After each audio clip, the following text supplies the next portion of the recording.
మీరు కార్పొరేటర్లు ఏం చేస్తున్నారు? ప్రతిపక్ష సంబంధించినటువంటి బీజేపీ కార్పొరేటర్లు ఏం చేస్తున్నారు? ప్రొటెస్ట్లు ఎందుకు చేస్తలేరు? ప్రభుత్వం పైన ఎందుకు ఒత్తిడి చేయలేదు?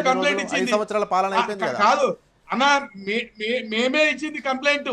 సల్కత్ మీరు ఇచ్చిన జరుగుతే తర్వాత కాదు, ఈ భాగ్యనగర్ మంచి పని చేస్తే స్వాగతిస్తాము, చెడ్డ పని చేస్తే పోరాడతామని చెప్పి హైడ్రాకి మీరు కంప్లైంట్ ఇచ్చారు, అప్రిషియేట్ చేయవలసిన విషయం. ఆఫ్టర్ దట్ మీరు ఎందుకు ప్రొటెస్ట్ చేయలేదు? ఎందుకు కాపాడాలి? ఎందుకు చేస్తున్నాం అన్న? ఇప్పుడు కూడా ప్రతిరోజు మేము కౌన్సిల్ ఏంటి, ప్రతిరోజు మా వాయిస్ ఇస్తున్నాం కానీ ఈ అధికార పార్టీ పోలీస్ జులుం పెట్టుకొని మా పైన అడ్డమైన కేసులు బుక్ చేయించి, ఈ రోజు మా మీద కేసులు ఎందుకు బుక్ చేయించారు చెప్పండి? ఈ హైడ్రాను వ్యతిరేకించినందుకు మా పైన కేసులు బుక్ చేయలేదా? మమ్మల్ని జైల్లోకి పంపించలేదా? ఇది చెప్పండి. జైల్లో నేను 5 రోజులు చర్చలు కూడా జైల్లో గుర్తుపెట్టిరండి నన్ను. ఇదే ఫాతిమా కాలేజ్ పైన మాట్లాడినందుకు, ఓవైసీ మీద మాట్లాడినందుకు 5 రోజులు చర్చలు కూడా జైల్లో నన్ను కూర్చోబెట్టలేదా? నేను బీజేపీ కార్పొరేటర్ కదా. అంటే కాబట్టి ఈరోజు అధికారం శాశ్వతం అనుకుంటుంది కానీ ప్రజలు గమనిస్తున్నారు. అంటే ఎంఐఎంకు అనుకూలంగానే కాంగ్రెస్ ప్రభుత్వం పాలన చేస్తుంది, ఎంఐఎం మొప్పు పొందటానికే పాలన చేస్తుందని మీరు అంటున్నారు, అంతేనా? ఎంఐఎం మొప్పు పొందడానికి ఉంటే పర్లేదన్నా, ఎంఐఎం కబంధ హస్తాల్లో పూర్తిగా చిక్కుకుపోయింది. డైరెక్ట్ అక్బరుద్దీన్ ఓవైసీ మాట్లాడుతూనే ఉన్నాడు, మేము లేకుండా కాంగ్రెస్ ఏడ గెలుస్తుంది, జూబ్లీహిల్స్ గెలిచేదా, అసలు కాంగ్రెస్ నడుస్తుందా?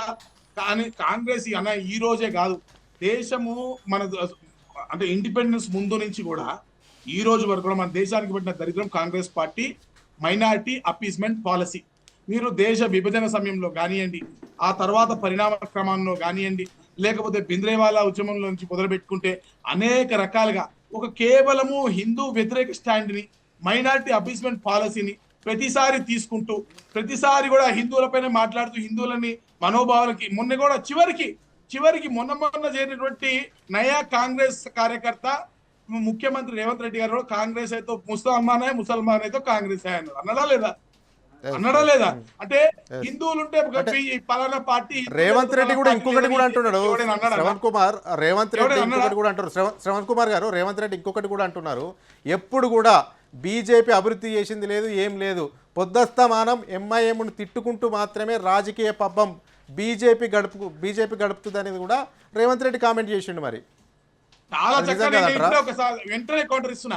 వెంటనే మరి నీ గాడిదల పళ్ళు దోమినికి మొన్న జిహెచ్ఎంసీ మేయర్ తో సహా అందరు కార్పొరేటర్లని గుజరాత్ లో అభివృద్ధి చూసినామని చెప్పి Sabarmati river Narmada river clean చేశారు కదా, రివర్ ఫ్రంట్, అది చూసినామని చెప్పి గాడిదపల్లి దోమనికి పంపించినామా? అక్కడ డెవలప్మెంట్ ఏ విధంగా చేశారు, అదే విధంగా ఇక్కడ చేయాలని చెప్పి మొత్తం మంద తోలిచ్చినావు కదా.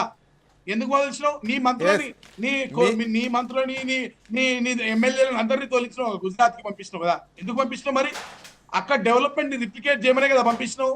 ఈ రోజు నేను సవాల్ విసురుతున్నా, ఈ రోజు నరేంద్ర మోడీ గారు దేశంలో చేసినటువంటి అభివృద్ధి ఏంటి, కాంగ్రెస్ పార్టీ హయాంలో ఈ దేశంలో ఉన్నటువంటి ఈ రోజు ప్రపంచంలోనే నెంబర్ 1 స్థాయిలో బీజేపీ ఎన్డీఏ ఆధ్వర్యంలో ఈ భారతదేశం దూసుకుపోతా ఉన్నది మీకు నాకు కనిపిస్తలేదా? దేశంలో ఉన్న పసిపిల్లోడికి ప్రతి అవ్వకి తాతకి కూడా కనిపిస్తా ఉంది కదా, రేవంత్ రెడ్డి కనిపిస్తలేదా? నేను పోని మోడీ గారి వరకు వదిలేయండి, నేను సవాల్ విసురుతున్నా, మల్కాజ్గిరికి రమ్మంటే నా వాటిలో నేను బీజేపీ ఉండే కదా, నేను చూపిస్తాను నేను డెవలప్మెంట్ చేశాను. కాబట్టి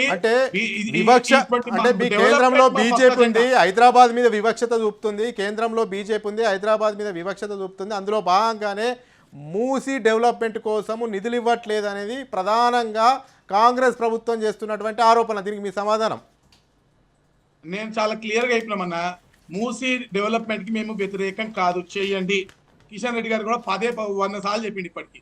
నేను ఫస్ట్ రెండు ప్రధానంగా చేయండి. ఫస్ట్ మూసీ, ఒక్క నిమిషం సార్, మూసీ మీరు క్లీన్ చేసే ముందు మీరు చేయాల్సిన 2 పనులు, ఒకటి దానికి రిటైనింగ్ వాల్ కట్టాలి, కట్టావా నువ్వు? కట్టాలి.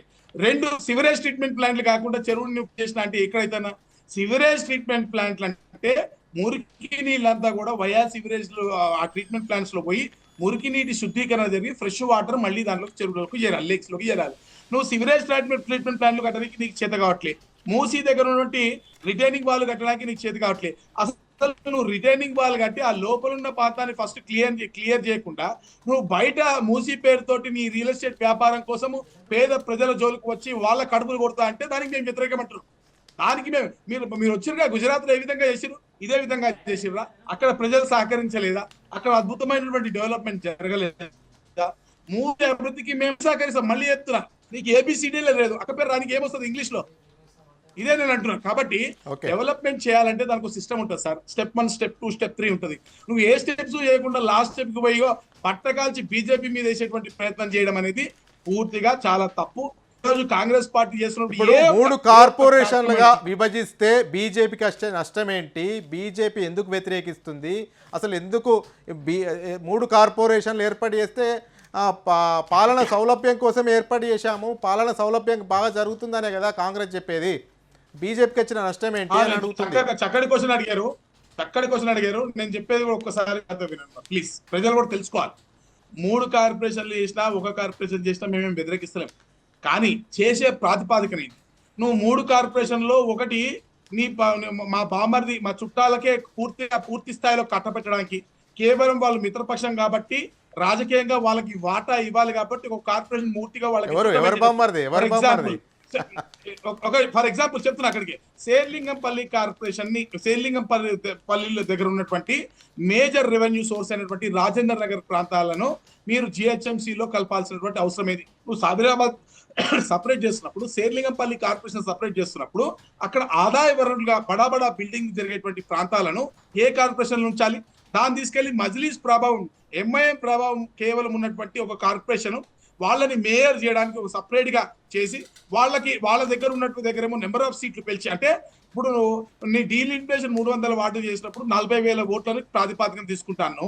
న్యూ సిటీలో వచ్చేసరికి 48,000, 50,000 ఉన్నటువంటి వార్డులు సింగిల్ వార్డులుగానే ఉంటాయి హిందువుల ఉన్న దగ్గర. ఓల్డ్ సిటీలు మాత్రం 20,000 మందికే ఒక వార్డు తయారు చేస్తున్నాం. అంటే కొత్త నగరంలో ఒక్క కార్పొరేటర్ ఉంటాడు, హిందూ కార్పొరేటర్. పాత నగరంలో 2 ముస్లిం కార్పొరేటర్లు ఉంటారు. అంటే వీళ్ళ ప్రభావము బల్దియా పైన ఎక్కువ ఉంటది. అది ఒకటి. ఆ విధంగా డీలిమిటేషన్ చేస్తూ, అదే విధంగా ఆదాయ వనరులు ఉన్నటువంటి నయా కన్స్ట్రక్షన్స్ అయినటువంటి ప్రాంతాలను కూడా ఆ జిహెచ్ఎంసీ ఏదైతే ఎంఏఎం ప్రభావిత ప్రాంతాల్లో వాళ్ళ కార్పొరేషన్ కింద వాళ్ళు కరెంట్ బిల్లులు కట్టరు కదా, అక్కడ వాళ్ళు కట్టనియరు, వాళ్ళు ప్రాపర్టీ ట్యాక్స్లు కట్టరు. మీరు ఇప్పుడు లెక్క చూసుకోండి, వాళ్ళ ఆదాయం తక్కువ, ఆదాయం రాదు కదా, ట్యాక్స్ కట్టరు, కరెంట్ బిల్లు కట్టారని మీరే చెప్తున్నారు. ఆదాయం తక్కువ కదా, ఆదాయం రాదు కదా, వాళ్ళు కరెంటు బిల్లు కట్టారు, మేము కడతాము. ఇది న్యాయమా? అట్ట కదే. వాళ్ళు కరెంటు వాడుతున్నారు, మేము కరెంటు వాడుతున్నాము, మా కరెంటు వాడుతున్నాం. నేనేమంటే 2 100 యూనిట్లే కట్టారు, 2కి 1000 రూపాయల బిల్లు వచ్చింది. మేము మాత్రం టంచనగా కడుతున్నాం, లేకపోతే తెల్లారిని వచ్చి మాకు కట్ చేస్తారు. అక్కడ మాత్రం కరెంటు బిల్లు కట్ చేయరు, ఎందుకంటే కట్ చేస్తే ఆఫీసులకు పోయి దాడి చేస్తారు. ఇది కరెక్టా? ఇది ఎంతవరకు కరెక్ట్ మీరు చెప్పండి. అంటే వాళ్ళకి 100 ముఫ్త్. ఇప్పుడు కూడా చూడండి మీరు, కాగ్ రిపోర్ట్ నేను చెప్తలేదు, సిఏజీ రిపోర్ట్ లో దాదాపు ఎన్నో ప్రతిసారి మెన్షన్ చేస్తారు 500 కోట్ల రూపాయలు పైగా. నాకు గుర్తుండి దాదాపు ప్రతిసారి బకాయిలు, కరెంటు బిల్లు అక్కడ బకాయిలు నష్టపోతూనే ఉన్నాయి. ఓవరాల్ గా లెక్క చూసుకుంటే ప్రతిసారి కరెంటు బిల్లు కట్టరు. అక్కడ కరెంటు బిల్లులు రాకుండా, ప్రాపర్టీ ట్యాక్సులు రాకుండా, ఏ బిల్డింగ్ పర్మిషన్లు కూడా ప్రాపర్ గా అమలు చేయకుండా, ఇది చేయకుండా అక్కడ చేయడంలో ఆంతర్యం ఏంటి? ఫైనల్ గా చెప్పండి, ఒకటే మాటలు చెప్పండి, టైం అయిపోతుంది. ఒకటే మాటలు చెప్పండి, లాభమా నష్టమా? మీరు వ్యతిరేకిస్తారా? ఎట్లా ఉండబోతుంది భవిష్యత్ కార్యాచరణ బీజేపీది? అన్న ఒక సింపుల్ ఒకటే, ప్రజలకి లాభం చేసేటువంటి పద్ధతిలో మేమైతే సూచనలు సలహాలు చేస్తా ఉన్నామో, ఏ 40,000 ప్రాతిపాదికనో 30,000, 40,000, 50,000 ఒక స్టాండ్ తీసుకోండి. ఒక స్టాండ్ తీసుకుని ఆ స్టాండ్ బేసిస్ లో మీరు చేయండి. జియోగ్రఫికల్ గా ఒక పద్ధతి ప్రకారం చేయండి. కేవలం శేర్లింగం ఆదాయం వచ్చేటువంటి మార్గాల, ఆదాయం వచ్చేటువంటి ప్రాంతాలన్నీ కూడా మీ దగ్గర, మీకు ఆస్పత్రుల దగ్గర ఆదాయం రానటువంటి ప్రాంతాలను కూడా ఆస్పత్రుల దగ్గర పెట్టి భాగ్యనగర్ ప్రజలను విభజించేటువంటి కార్యక్రమానికి మేము వ్యతిరేకము. మేము ముస్లింలకు వ్యతిరేకం కాదు, మైనార్టీలకు వ్యతిరేకం కాదు, ముస్లిం మహిళలు మా అక్క చెల్లెళ్ళు. కానీ కరెంటు బిల్లు కట్టనోడు, ఈ దేశాన్ని ప్రేమించినోడు, భారత్ మాతకి జయ అన్నాడు, ఈ దేశ దొంగ బర్త్ సర్టిఫికేట్ తీసుకున్నాడు ఎవరైతే ఉంటాడో వాళ్ళకి మేము వ్యతిరేకం. చెడ్డ వాళ్ళకి వ్యతిరేకం, మంచి వాళ్ళకు అనుకూలము. ముస్లింలకు మేము అనుకూలము. Okay okay okay okay okay అండి, థ్యాంక్ యూ శ్రవణ్ కుమార్. చూస్తూనే ఉండండి రాజ్ న్యూస్.